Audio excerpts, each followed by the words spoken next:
পুরীতে গেলে মানে রথের মধ্যে জগন্নাথ দেবকে দর্শন করা হয়ে যায়, মন্দিরে তখন আর যাওয়া হয় না। কিন্তু এবার মন্দিরের ভেতরে গিয়েছিলাম, মানে এত সুন্দর মন্দিরটার ভেতরটা হয়েছে, এত পরিষ্কার পরিচ্ছন্ন, এত সুন্দর ব্যবস্থা, আমার খুবই ভালো লেগেছে দেখে।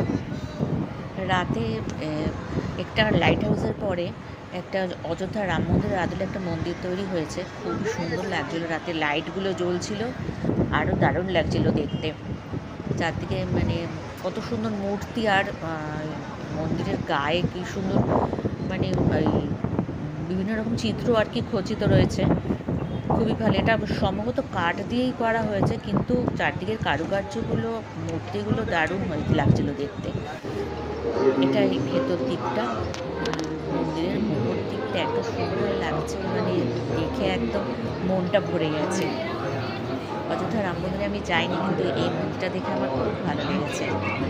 এই উপর দিকটা কি সুন্দর লাইটিং করা, চারিদিকে পিলারগুলো মানে কারুকার্য করা, এই যে রামলীলার মূর্তি সুন্দর সোনার গয়না পরা হয়েছে, খুব ভালো লাগছে দেখে। আমরা সন্ধ্যার পরে, এটা 6:30-7টা নাগাদ আরম্ভ হয়েছিল, মানে সমুদ্র আরতি হচ্ছিল।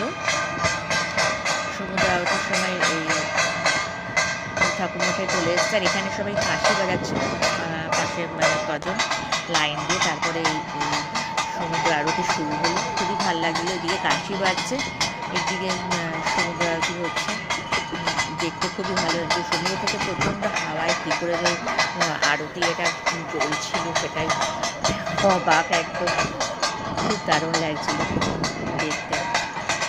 সমুদ্রের ঢেউয়ের গর্জন, এদিকে কাশির আওয়াজ, আর সব মিলে যেন একটা